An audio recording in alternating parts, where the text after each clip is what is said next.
ಪ್ರಧಾನಿ ನರೇಂದ್ರ ಮೋದಿ ಅವರ road show ಇದು. ಅಯೋಧ್ಯೆಯಲ್ಲಿ ಪ್ರಧಾನಿ ನಡೆಸ್ತಾ ಇರುವಂತಹ ರೋಡ್ ಶೋ. ರಾಮಲಲ್ಲಾ ದರ್ಶನವನ್ನ ಪಡೆದ ನಂತರ ಮೋದಿ ರೋಡ್ ಶೋನಲ್ಲಿ ಭಾಗಿಯಾಗಿದ್ದಾರೆ. ಅಯೋಧ್ಯೆಯಲ್ಲಿ 2 ಕಿಲೋಮೀಟರ್ ರೋಡ್ ಶೋ ನಡೆಸಿದ್ದಾರೆ. ದೃಶ್ಯದಲ್ಲಿ ನೋಡ್ತಾ ಇದೆ. ಮೇ 14ಕ್ಕೆ ವಾರಣಾಸಿಯಲ್ಲಿ ನಾಮಪತ್ರವನ್ನ ಸಲ್ಲಿಸಲಿದ್ದಾರೆ ಪ್ರಧಾನಿ ಮೋದಿ. ನಾಮಪತ್ರ ಸಲ್ಲಿಕೆಗೂ ಮುನ್ನ ಅಯೋಧ್ಯೆಗೆ ಬಂದಿದ್ದಾರೆ. 2 ಕಿಲೋಮೀಟರ್ ರೋಡ್ ಶೋ ನಡೆಸ್ತಾ ಇದ್ದಾರೆ. ಇದೇ ವರ್ಷದ ಜನವರಿ 22ರಂದು ಉದ್ಘಾಟನೆಯಾದಂತಹ ರಾಮ ಮಂದಿರಕ್ಕೆ ಭೇಟಿ ನೀಡಿತು. ರಾಮಲಲ್ಲಾನ ದರ್ಶನವನ್ನ ಪಡೆದು ಬಳಿಕ ರೋಡ್ ಶೋನಲ್ಲಿ ಭಾಗಿಯಾಗಿದ್ದಾರೆ. ಪ್ರಧಾನಿ ನರೇಂದ್ರ ಮೋದಿ ಅವರನ್ನ ಯೋಗಿ ಆದಿತ್ಯನಾಥ್ ಸ್ವಾಗತಿಸಿದ್ರು. ಈಗ ರೋಡ್ ಶೋನಲ್ಲೂ ಭಾಗಿಯಾಗಿದ್ದಾರೆ. ಅಯೋಧ್ಯೆಯಲ್ಲಿ ನಡೀತಾ ಇರುವಂತಹ ಪ್ರಧಾನಿ ನರೇಂದ್ರ ಮೋದಿ ಅವರ ಅದ್ದೂರಿ ರೋಡ್ ಶೋ ಇದು. ಮೇ 14ಕ್ಕೆ ನಾಮಪತ್ರ ಸಲ್ಲಿಸಲಿದ್ದಾರೆ ಪ್ರಧಾನಿ ನರೇಂದ್ರ ಮೋದಿ. ಅದಕ್ಕೂ ಮುಂಚಿತವಾಗಿ ಅಯೋಧ್ಯೆಯಲ್ಲಿ ರೋಡ್ ಶೋ ನಡೆಸ್ತಾ ಇದ್ದಾರೆ. ಬಾಲರಾಮನಿಗೆ ಪೂಜೆ ಸಲ್ಲಿಸಿದ್ರು. ಬಳಿಕ ರೋಡ್ ಶೋನಲ್ಲಿ ಭಾಗಿಯಾಗಿದ್ದಾರೆ. ಕಿಕ್ಕಿರಿದು ಜನ ತುಂಬಿದ್ದಾರೆ ಅಯೋಧ್ಯೆಯ ರಸ್ತೆಗಳಲ್ಲಿ. ಇಡೀ ದೇಶದ ಜಗತ್ತಿನ ಗಮನ ಸೆಳೆದಂತಹ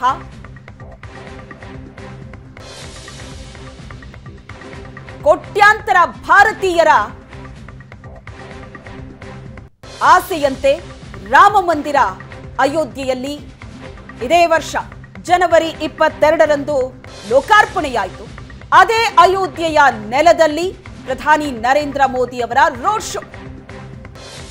ಯಾವ ರೀತಿ ಜನ ಬೆಂಬಲ ಅಲ್ಲಿ ವ್ಯಕ್ತವಾಗ್ತಾ ಇದೆ ಅನ್ನೋದನ್ನ ದೃಶ್ಯಗಳಲ್ಲಿ ನೋಡ್ತಾ ಇದೆ. ರೋಡ್ ಶೋನಲ್ಲಿ ಭಾಗಿಯಾಗೋದಕ್ಕೂ ಮುನ್ನ ಬಾಲರಾಮನ ದರ್ಶನವನ್ನ ಪಡೆದರು. ಮೋದಿ ವಿಶೇಷವಾಗಿ ಪೂಜೆಯನ್ನ ಸಲ್ಲಿಸಿದರು. ಇದೇ ಜನವರಿ 22ರಂದು ಲೋಕಾರ್ಪಣೆಯಾದಂತಹ ಅಯೋಧ್ಯೆಯ ಬಾಲರಾಮನ ಮಂದಿರ ಇದು. ಬಾಲರಾಮನ ದರ್ಶನವನ್ನ ಪಡೆದು ಪೂಜೆಯನ್ನ ಸಲ್ಲಿಸಿ ಈಗ ರೋಡ್ ಶೋನಲ್ಲಿ ಭಾಗಿಯಾಗಿದ್ದಾರೆ. ಸುಂದರವಾಗಿ ಅಲಂಕೃತಗೊಂಡಂತಹ ಬಾಲರಾಮನ ಮೂರ್ತಿ ದರ್ಶನವನ್ನ ಪಡೆದು ಪೂಜೆಯನ್ನ ಸಲ್ಲಿಸಿದ್ರು ಪ್ರಧಾನಿ Narendra Modi.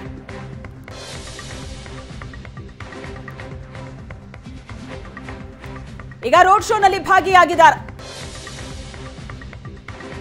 Road show ಸಾಗುವಂತಹ 2 kilometre ದಾರಿ ಏನಿದೆ, ದಾರಿಯುದ್ದಕ್ಕೂ ಜನಸಾಗರವೇ ಸೇರಿದೆ.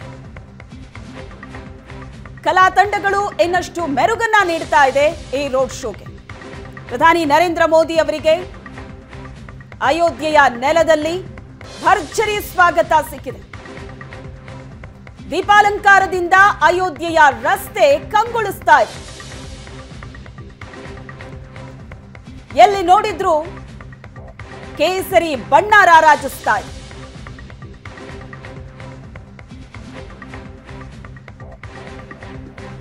ದೃಶ್ಯದಲ್ಲಿ ನೋಡ್ತಾ ಇದ್ದೀರಿ ಅಯೋಧ್ಯೆಯ ಚಿತ್ರಣ ಇದು.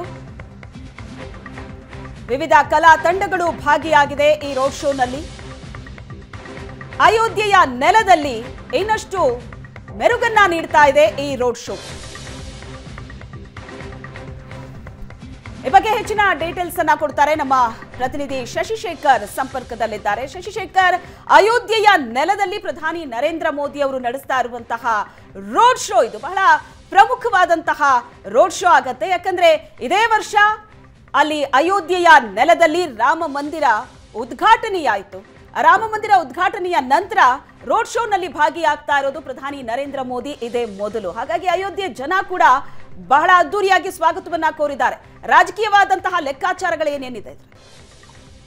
ಶ್ವೇತಾ, 2014 ಮತ್ತು 2019 ಚುನಾವಣೆಯನ್ನ ನೋಡಿದ್ರೆ ನರೇಂದ್ರ ಮೋದಿ ಅಯೋಧ್ಯೆಯಿಂದ ರೋಡ್ ಶೋ ಮಾಡಿರ್ಲಿಲ್ಲ. ಬೇರೆ ಬೇರೆ ಸ್ಥಳಗಳಲ್ಲಿ ರೋಡ್ ಶೋ ಮಾಡಿದ್ರು ಕೂಡ ಮೋದಿ ಅಯೋಧ್ಯೆಯಿಂದ ರೋಡ್ ಶೋ ಮಾಡಿರ್ಲಿಲ್ಲ ಎರಡೂ ಚುನಾವಣೆಗಳಲ್ಲಿ. ಈ ಬಾರಿ ಮಾಡ್ತಾ ಇದ್ದಾರೆ. ಅದಕ್ಕೆ ಅತ್ಯಂತ ಮಹತ್ವದ್ದು. ಯಾಕಂದ್ರೆ ಜನವರಿ 22ನೇ ತಾರೀಕು ಅಯೋಧ್ಯೆಯಲ್ಲಿ ರಾಮ ಮಂದಿರದ ಪ್ರಾಣ ಪ್ರತಿಷ್ಠಾಪನೆ ಕಾರ್ಯ ಆಯ್ತು. ಈ ಒಂದು ರಾಮ ಮಂದಿರ ನಿರ್ಮಾಣ ಆಗಿದ್ದು 2024ರ ಚುನಾವಣಾ ದೃಷ್ಟಿಯಿಂದ ಬಿಜೆಪಿ ದೊಡ್ಡ ಹೋಪ್ ಇಟ್ಕೊಂಡಿದೆ ರಾಮ ಮಂದಿರದ ನಿರ್ಮಾಣದ ಮೇಲೆ. ಯಾಕಂದ್ರೆ ಬಿಜೆಪಿ ಕೊಟ್ಟಂತಹ ಭರವಸೆ 25-30 ವರ್ಷಗಳ ಹಿಂದಿನ ಭರವಸೆ. ಆ ಭರವಸೆಯನ್ನ ನಾವು ಈಡೇರಿಸಿದ್ದೇವೆ ಅಂತ ಬಿಜೆಪಿಯ ನಾಯಕರು ಎಲ್ಲಿ ಹೋದ್ರೂ ಕೂಡ ಅದನ್ನ ದೊಡ್ಡ ಸಾಧನೆ ಅಂತ ಹೇಳ್ಕೊಳ್ತಾರೆ. ಅಫ್ಕೋರ್ಸ್ ಆ ಸಾಧನೆಯೂ ಕೂಡ ಹೌದು. ಹಾಗಾಗಿ ನರೇಂದ್ರ ಮೋದಿ ಈ ಬಾರಿ ಅಯೋಧ್ಯೆಯಲ್ಲಿ ರೋಡ್ ಶೋ ಮಾಡುವ ನಿರ್ಧಾರವನ್ನ ಮಾಡ್ಕೊಂಡಿದ್ದಾರೆ. ಶ್ವೇತಾ, ಇದುವರೆಗೆ ಉತ್ತರ ಪ್ರದೇಶದಲ್ಲಿ 16 ಲೋಕಸಭಾ ಕ್ಷೇತ್ರಗಳಿಗೆ ಚುನಾವಣೆ ಆಗಿದೆ. ಇನ್ನು 64 ಲೋಕಸಭಾ ಕ್ಷೇತ್ರಗಳಿಗೆ ಮತದಾನ ನಡೆಯೋದು ಬಾಕಿ ಇದೆ. ಈಗ 7ನೇ ತಾರೀಕು ಮತದಾನ ನಡೆಯುವಂತಹ 13 ಲೋಕಸಭಾ ಕ್ಷೇತ್ರಗಳಿದ್ದಾವೆ. ಅದು ಅವಧ್ ಪ್ರಾಂತ್ಯದಲ್ಲಿ ಬರುತ್ತೆ. ಹೀಗಾಗಿ ಉತ್ತರ ಪ್ರದೇಶದಲ್ಲಿ ಇವತ್ತು ಅಯೋಧ್ಯೆಯಲ್ಲಿ ಮೋದಿ ಮಾಡ್ತಿರುವಂತಹ ರೋಡ್ ಶೋ ಮಹತ್ವ ಪಡೆದುಕೊಳ್ಳುತ್ತೆ. ಉಳಿದ 64 ಲೋಕಸಭಾ ಕ್ಷೇತ್ರಗಳು ಬಿಜೆಪಿಯ ದೃಷ್ಟಿಯಿಂದ ಅತ್ಯಂತ ಮಹತ್ವದ ಕ್ಷೇತ್ರಗಳು. ಯಾಕಂದ್ರೆ ಉತ್ತರ ಪ್ರದೇಶದಲ್ಲಿ 80 ಲೋಕಸಭಾ ಕ್ಷೇತ್ರಗಳಿವೆ. ಹೆಚ್ಚು ಸ್ಥಾನಗಳನ್ನ ಉತ್ತರ ಪ್ರದೇಶದಲ್ಲಿ ಬಿಜೆಪಿ ಗೆದ್ರೆ ದೆಹಲಿಯಲ್ಲಿ ಅಧಿಕಾರ ಹಿಡಿಯೋದು ಸುಲಭ. ಕೇಂದ್ರದಲ್ಲಿ ಅಧಿಕಾರವನ್ನ ಹಿಡಿಬೇಕು ಅಂತಂದ್ರೆ ಉತ್ತರ ಪ್ರದೇಶದಲ್ಲಿ ಹೆಚ್ಚು ಸ್ಥಾನಗಳನ್ನ ಗೆಲ್ಲಬೇಕು. ಹಾಗಾಗಿ ಈ ರೋಡ್ ಶೋ ಇವತ್ತು ಮಹತ್ವ ಪಡೆದುಕೊಳ್ಳುತ್ತೆ. ಜನವರಿ 22ನೇ ತಾರೀಕು ಅಯೋಧ್ಯೆಯಲ್ಲಿ ಪ್ರಾಣ ಪ್ರತಿಷ್ಠೆ ನಡೆದ ಸಂದರ್ಭದಲ್ಲಿ ಅದರಲ್ಲೂ ಪ್ರಮುಖವಾಗಿ ಹಿಂದ್ ಬೆಲ್ಟ್ ರಾಜ್ಯಗಳಲ್ಲಿ ಇದು ದೊಡ್ಡ ಮಟ್ಟದ ಪ್ರಭಾವವನ್ನ ಬೀರುತ್ತೆ. ಅಯೋಧ್ಯೆಯ ಶ್ರೀರಾಮ ಮಂದಿರದ ಹೋರಾಟ ಅತಿ ಹೆಚ್ಚು ನಡೆದದ್ದು, ಆ ಹೋರಾಟದಲ್ಲಿ ಅತಿ ಹೆಚ್ಚು ಜನಸಂಖ್ಯೆಯಲ್ಲಿ ಭಾಗಿಯಾದದ್ದು ಹಿಂದಿ ರಾಜ್ಯಗಳಲ್ಲಿ, ಪ್ರಮುಖವಾಗಿ ಉತ್ತರ ಪ್ರದೇಶ, ಬಿಹಾರ, ಮಧ್ಯಪ್ರದೇಶ, ರಾಜಸ್ಥಾನ, ಗುಜರಾತ್ ಈ ಭಾಗಗಳಲ್ಲಿ. ಗುಜರಾತ್ನಲ್ಲೂ ಕೂಡ 7ನೇ ತಾರೀಕು ಮತದಾನ ಆಗುತ್ತೆ. 26 ಲೋಕಸಭಾ ಕ್ಷೇತ್ರಗಳಿಗೆ ಗುಜರಾತ್ನಲ್ಲಿ 7ನೇ ತಾರೀಕು ಮತದಾನ ನಡೆಯುತ್ತೆ. ಉತ್ತರ ಪ್ರದೇಶದ 13 ಲೋಕಸಭಾ ಕ್ಷೇತ್ರಗಳಿಗೆ 7ನೇ ತಾರೀಕು ಮತದಾನ ಇದೆ. ಮಧ್ಯಪ್ರದೇಶದಲ್ಲಿ ಮತದಾನ ಆಗುತ್ತೆ. ಮಹಾರಾಷ್ಟ್ರ ಇವೆಲ್ಲವನ್ನೂ ಕೂಡ ಹಿಂದಿ ಬೆಲ್ಟ್ ರಾಜ್ಯಗಳು ಅಂತ ಪರಿಗಣಿಸಲಾಗುತ್ತೆ. ಬಿಜೆಪಿಗೆ ಅತ್ಯಧಿಕ ಸ್ಟ್ರೆಂತ್ ಇರುವಂತಹ ರಾಜ್ಯಗಳು. ಹಾಗಾಗಿ ಇವತ್ತು ನರೇಂದ್ರ ಮೋದಿ ನಡೆಸ್ತಿರುವಂತಹ ರೋಡ್ ಶೋ ಈ ರಾಜ್ಯಗಳ ಮೇಲೆ ಪ್ರಭಾವ ಬೀರುತ್ತೆ. ಆ ಕಾರಣಕ್ಕಾಗಿ ನರೇಂದ್ರ ಮೋದಿ ಅವರು ರೋಡ್ ಶೋ ಮಾಡೋದಕ್ಕೆ ಅಯೋಧ್ಯೆಯನ್ನ ಆಯ್ಕೆ ಮಾಡ್ಕೊಂಡಿದ್ದಾರೆ. ರಾಮಲಲ್ಲಾ ದರ್ಶನವನ್ನು ಕೂಡ ಪಡೆದುಕೊಂಡ್ರು. ಹೇಗೆ ಇಡೀ ದೇಶ ಜನವರಿ 22ನೇ ತಾರೀಕು ನಡೆದ ಪ್ರಾಣ ಪ್ರತಿಷ್ಠೆಯನ್ನ ಇಡೀ ದೇಶ ಸಂಭ್ರಮದಿಂದ ನೋಡ್ತು.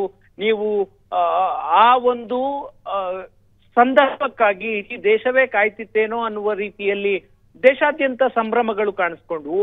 ಆ ಮೊಮೆಂಟಮ್ ಅನ್ನ ಎಲೆಕ್ಷನ್ ವರೆಗೂ ವಿಸ್ತರಿಸುವಂತಹ ಪ್ರಯತ್ನವನ್ನ ಇವತ್ತು ನರೇಂದ್ರ ಮೋದಿ ಮಾಡ್ತಾ ಇದ್ದಾರೆ. ಈ ಕಾರಣದಿಂದ ಇವತ್ತಿನ ರೋಡ್ ಶೋ ಮಹತ್ವ. ಯಾವುದಾದ್ರೂ ಒಬ್ಬ ರಾಜಕಾರಣಿ ಅಯೋಧ್ಯೆಯಲ್ಲಿ ಈ ರೀತಿಯ ರೋಡ್ ಶೋ ನಡೆಸಿದ್ರೆ ಅದು 1987ರಲ್ಲಿ ರಾಜೀವ್ ಗಾಂಧಿ ಮಾಡಿದ್ರು. ರಾಜೀವ್ ಗಾಂಧಿ 1987ರಲ್ಲಿ ತಮ್ಮ ಚುನಾವಣಾ ಪ್ರಚಾರವನ್ನ ಆರಂಭ ಮಾಡಿದ್ದೇ ಅಯೋಧ್ಯೆಯಿಂದ. ಆಗ ಕಾಂಗ್ರೆಸ್ ಅದನ್ನ ರಾಜಕೀಯವಾಗಿ ಬಳಸಿಕೊಳ್ಳುವಂತಹ ಪ್ರಯತ್ನ ಮಾಡ್ತು. ಅದರಲ್ಲಿ ಆರಂಭದಲ್ಲಿ ಕೊಂಚ ಸಕ್ಸಸ್ ಆದ್ರೂ ಆನಂತರ ಇಡೀ ರಾಮ ಮಂದಿರ ಹೋರಾಟವನ್ನ ಬಿಜೆಪಿ ಎನ್ಕ್ಯಾಶ್ ಮಾಡಿಕೊಳ್ತು. ಬಿಜೆಪಿ ಆ ಹೋರಾಟವನ್ನ ಮಾಡಿ ಅದು ಲಾಜಿಕಲ್ ಎಂಡ್ಗೆ ತೆಗೆದುಕೊಂಡು ಹೋಗಿ ಈಗ ಅಲ್ಲೊಂದು ರಾಮ ಮಂದಿರ ಸಾಕಾರ ಆಗಿದೆ. ಅದು ತನ್ನ ಸಾಧನೆ ಅಂತ ಬಿಜೆಪಿ ಹೇಳ್ಕೊಳ್ಳುತ್ತೆ. ಆ ಸಾಧನೆಯನ್ನ ಮತ್ತೆ ಮತ್ತೆ ಹಿಂದಿ ಬೆಲ್ಟ್ ನ ರಾಜ್ಯಗಳ ಜನರಿಗೆ ಮನವರಿಕೆ ಮಾಡುವಂತಹ ಪ್ರಯತ್ನ ಈ ರೋಡ್ ಶೋದಿಂದ ಆಗ್ತಾ ಇದೆ.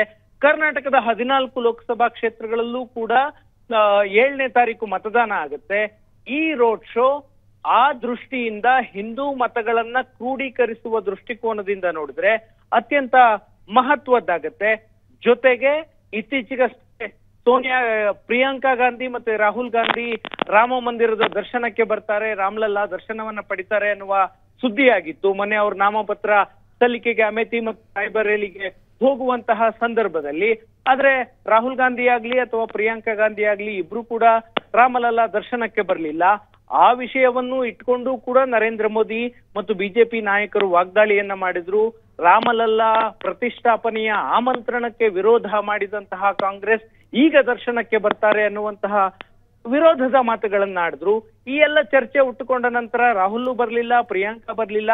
ಇಂಥ ಸಂದರ್ಭದಲ್ಲಿ ನರೇಂದ್ರ ಮೋದಿ ರಾಮಲಲ್ಲಾ ದರ್ಶನವನ್ನ ಪಡೆದ್ರೆ ಇಡೀ ರಾಮ ಮಂದಿರ ನಿರ್ಮಾಣದ ಕ್ರೆಡಿಟ್ ಅನ್ನ, ರಾಮ ಮಂದಿರ ನಿರ್ಮಾಣದ ನೇತೃತ್ವವನ್ನ ನಾವು ವಹಿಸಿದ್ವಿ, ಅದನ್ನ ನಾವು ಕೊಟ್ಟ ಭರವಸೆಯನ್ನ ಈಡೇರಿಸಿದ್ದೇವೆ ಅಂತ ಮತದಾರರಿಗೆ ಮತ್ತೊಮ್ಮೆ ಮನವರಿಕೆ ಮಾಡುವಂತಹ ಪ್ರಯತ್ನದ ಭಾಗವಾಗಿ ಇವತ್ತಿನ ರೋಡ್ ಶೋ ನಡೀತಾ ಇದೆ. ರೋಡ್ ಶೋದಲ್ಲಿ ಯೋಗಿ ಆದಿತ್ಯನಾಥ್ ಕೂಡ ಇದ್ದಾರೆ, ನರೇಂದ್ರ ಮೋದಿ ಕೂಡ ಇದ್ದಾರೆ. ಇಬ್ಬರೂ ನಾಯಕರು ಈ ರೋಡ್ ಶೋ ಅನ್ನ ನಡೆಸ್ತಾ ಇದ್ದಾರೆ. ಇತ್ತೀಚೆಗೆ ನರೇಂದ್ರ ಮೋದಿ ಹಿಂದೂ ಮತಗಳನ್ನ ಕ್ರೋಢೀಕರಿಸುವಂತಹ ಉದ್ದೇಶದಿಂದ ಮುಸ್ಲಿಮರಿಗೆ ಮೀಸಲಾತಿ ಕೊಡುವಂತಹ ಪ್ರಯತ್ನವನ್ನ ಕಾಂಗ್ರೆಸ್ ಮಾಡ್ತಾ ಇದೆ ಅಂತ ಹೇಳಿದ್ರು.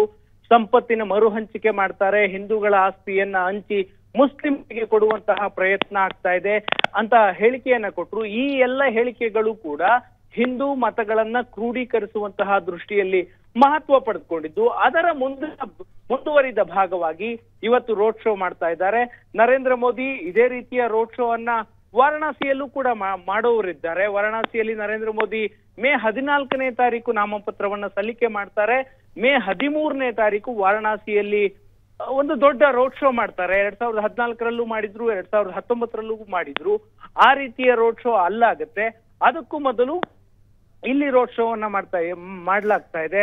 ಶ್ವೇತಾ, ಯಾವುದೇ ಒಂದು ಸರ್ಕಾರ, ಯಾವುದೇ ಒಬ್ಬ ಪ್ರಧಾನ ಮಂತ್ರಿ ಈ ದೇಶಕ್ಕೆ ಏರ್ಪೋರ್ಟ್ ಮಾಡಿದ್ವಿ, ರಸ್ತೆ ಮಾಡಿದ್ವಿ, ಅಭಿವೃದ್ಧಿ ಯೋಜನೆಗಳನ್ನ ಮಾಡಿದ್ವಿ ಅಂತ ಎಷ್ಟೇ ಹೇಳಿದ್ರು ಕೂಡ ರಾಜಕೀಯ ವಾತಾವರಣ ಬೇರೆದ್ದೇ ರೀತಿಯಲ್ಲಿರುತ್ತೆ. ಹಿಂದೂಗಳ ಮತವನ್ನ ಒಟ್ಟು ಮಾಡಬೇಕಾದಂತಹ ಅನಿವಾರ್ಯತೆ ಬಿಜೆಪಿಗಿದೆ. ಆಮೇಲೆ ಬಿಜೆಪಿ ಈ ಬಾರಿ ಟಾರ್ಗೆಟ್ ಹಾಕೊಂಡಿರೋದು ಟಾರ್ಗೆಟ್ 400 ಅನ್ನುವಂತಹ ಟಾರ್ಗೆಟ್. ಬಿಜೆಪಿ ಸ್ವಂತ ಬಲದ ಮೇಲೆ 370 ಸ್ಥಾನಗಳನ್ನ ಗೆಲ್ಲಬೇಕು ಅನ್ನುವಂತಹ ಟಾರ್ಗೆಟ್ ಇದೆ. ಅದನ್ನ ಹೇಗಾದ್ರೂ ಮಾಡಿ ಅಚೀವ್ ಮಾಡಲೇಬೇಕು ಅನ್ನುವ ಉದ್ದೇಶದಿಂದ ನರೇಂದ್ರ ಮೋದಿ ಎಕ್ಸ್ಟೆನ್ಸಿವ್ ಆಗಿ ಪ್ರಚಾರವನ್ನ ಮಾಡ್ತಾ ಇದ್ದಾರೆ. ಅದರ ಭಾಗವಾಗಿ ಇವತ್ತು ಅಯೋಧ್ಯೆಯಲ್ಲಿ ರೋಡ್ ಶೋ ನಡೀತಾ ಇದೆ. ಶ್ವೇತಾ. ಓಕೆ ಶಶಿಶೇಖರ್, ಅಯೋಧ್ಯೆಯಲ್ಲಿ ಪ್ರಧಾನಿ ನರೇಂದ್ರ ಮೋದಿ ನಡೆಸ್ತಾ ಇರುವಂತಹ ಈ ರೋಡ್ ಶೋ ಏನಿದೆ, ಇದು ಹಾಗಾದ್ರೆ ಉತ್ತರ ಭಾರತದ ಮೇಲೆ ಲೋಕಸಭೆ ಚುನಾವಣೆಯ ದೃಷ್ಟಿಯಿಂದ ಬಹಳ ದೊಡ್ಡ ಪರಿಣಾಮ ಅಂತೂ ಬೀರೋದು ಪಕ್ಕ. ಈಗ ಅಯೋಧ್ಯೆ ರಾಮ ಮಂದಿರ ಅನ್ನೋದು ಕೋಟ್ಯಾಂತರ ಜನರ ಕನಸಾಗಿತ್ತು. ಒಂದು ಧಾರ್ಮಿಕ ಭಾವನೆ, ಎಮೋಷನ್ಸ್ ಇದೆ. ಆ ಕನಸು ಈಡೇರದಂತಹ ಒಂದು ಭಾವನೆ ಇದೆ ಜನರಲ್ಲಿ. ಭಕ್ತಿಯ ಜೊತೆಗೆ ಶಕ್ತಿ ಕೂಡ ಹೌದು ಪ್ರಭು ಶ್ರೀರಾಮ್ ಅನ್ನೋದು. ಈಗ ರಾಜಕೀಯವಾಗಿ ಇದನ್ನ ನೋಡೋದಕ್ಕೆ ಹೋದ್ರೆ ಇದು ಯಾವ ರೀತಿ ಬಿಜೆಪಿಗೆ ಹಾಗಾದ್ರೆ ಶಕ್ತಿಯನ್ನ ಕೊಡ್ತಾ ಇದೆ? ಯಾಕಂದ್ರೆ ರಾಮ ಮಂದಿರ ಉದ್ಘಾಟನೆ ಸಂದರ್ಭದಲ್ಲೇ ರಾಜಕೀಯ ಪಂಡಿತರು ಒಂದು ಮಾತನ್ನ ಹೇಳ್ತಾ ಇದ್ರು, ಏನು ಅಂದ್ರೆ ಇನ್ನು ಚುನಾವಣೆ ಘೋಷಣೆನೇ ಆಗಿಲ್ಲ, ಆಗ್ಲೇ ಬಿಜೆಪಿ ಅರ್ಧ ಪ್ರಚಾರವನ್ನ ಇಡೀ ಭಾರತದಾದ್ಯಂತ ನಡೆಸ್ಬಿಡ್ತು ಅಂತ. ಹಾಗಾಗಿ ಅಯೋಧ್ಯೆಯ ಈ ರೋಡ್ ಶೋ ಯಾವ ರೀತಿ ಶಕ್ತಿ ಕೊಡುತ್ತೆ ಒಂದು ಪಕ್ಷಕ್ಕೆ? ಶ್ವೇತಾ, ಇವತ್ತಿಗೆ ಬಿಜೆಪಿ 303 ಸ್ಥಾನಗಳನ್ನು ಗೆದ್ದು ಕೇಂದ್ರದಲ್ಲಿ ಅಧಿಕಾರದಲ್ಲಿದೆ ಅಂದ್ರೆ ಅದಕ್ಕೆ ಕಾರಣವೇ ರಾಮ ಮಂದಿರದ ಹೋರಾಟ. ಅದನ್ನ ಬಿಜೆಪಿಯವರು ಕೂಡ ಹೆಮ್ಮೆಯಿಂದ ಹೇಳ್ಕೊಳ್ತಾರೆ, ಕಾಂಗ್ರೆಸ್ನವರು ಕೂಡ ಒಪ್ಕೊಳ್ತಾರೆ. ರಾಮ ಮಂದಿರವನ್ನ ರಾಜಕೀಯವಾಗಿ ಬಳಸಿಕೊಂಡ ಕಾರಣ ಬಿಜೆಪಿ ಇವತ್ತು ಅಧಿಕಾರಕ್ಕೆ ಬಂದಿದೆ ಅನ್ನೋದನ್ನ ಯಾರು ಕೂಡ ಅಲ್ಲಗಳೆಯೋದಿಲ್ಲ. ಹಾಗಾಗಿ ಬಿಜೆಪಿ ಅದನ್ನ ಸಮರ್ಥವಾಗಿ ಬಳಸಿಕೊಳ್ಳೋದಕ್ಕೆ ಮುಂದಾಗಿದೆ. ಬಿಜೆಪಿ ಓಪನ್ ಆಗಿ ಹೇಳ್ತಾರೆ, ನಾವು ರಾಮ ಮಂದಿರದ ಹೋರಾಟವನ್ನ ನಾವು ಕೈಗೆತ್ಕೊಂಡ್ವಿ, ಅದನ್ನ ಸಾಕಾರ ಮಾಡಿದ್ವಿ, ನಾವು ಕೊಟ್ಟ ಭರವಸೆಯನ್ನ ಈಡೇರಿಸಿದ್ದೀವಿ. ನೀವು ಕೊಟ್ಟ ಒಂದು ಮತ ಇವತ್ತು ಅಯೋಧ್ಯೆಯಲ್ಲಿ ರಾಮ ಮಂದಿರದ ನಿರ್ಮಾಣಕ್ಕೆ ಕಾರಣ ಆಗಿದೆ ಅಂತ ಬಿಜೆಪಿ ಕ್ಯಾಂಪೇನ್ ಮಾಡ್ತಾ ಇದೆ.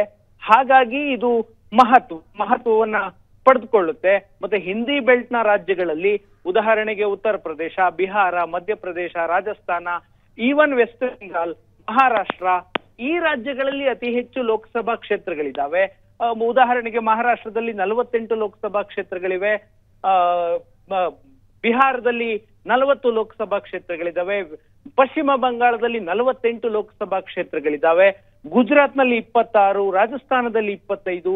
ಈ ರೀತಿಯಾದಂತಹ ಅತಿ ಹೆಚ್ಚು ಲೋಕಸಭಾ ಕ್ಷೇತ್ರಗಳಿರುವಂತಹ ರಾಜ್ಯದಲ್ಲಿ ಅಯೋಧ್ಯೆಯ ವಿಷಯ ಅತ್ಯಂತ ಮಹತ್ವದ ಪಾತ್ರವನ್ನು ವಹಿಸುತ್ತವೆ. ಯಾಕಂದ್ರೆ ಇದೇ ರಾಜ್ಯಗಳಿಂದ ಅಯೋಧ್ಯೆಯ ಹೋರಾಟದಲ್ಲಿ ಅತಿ ಹೆಚ್ಚು ಜನ ಭಾಗವಹಿಸಿದ್ರು. ಮತ್ತೆ ಬಿಜೆಪಿ ಅಲ್ಲಿ ಈ ರಾಜ್ಯಗಳಲ್ಲಿ ನೆಲೆ ಕಂಡುಕೊಂಡಿದ್ದು ಕೂಡ ರಾಮ ಮಂದಿರದ ಆಂದೋಲನದ ಧುಮುಕಿದ ನಂತರವೇ.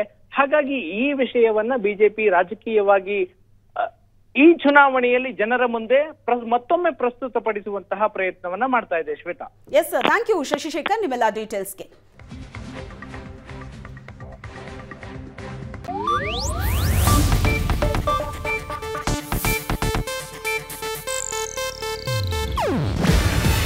ಇದು ಏಷ್ಯಾನೆಟ್ ನ್ಯೂಸ್ ನೆಟ್ವರ್ಕ್ ಪ್ರಸ್ತುತಿ. ನೀವು ನೋಡ್ತಿದ್ದೀರಾ ಏಷ್ಯಾನೆಟ್ ಸುವರ್ಣ ನ್ಯೂಸ್.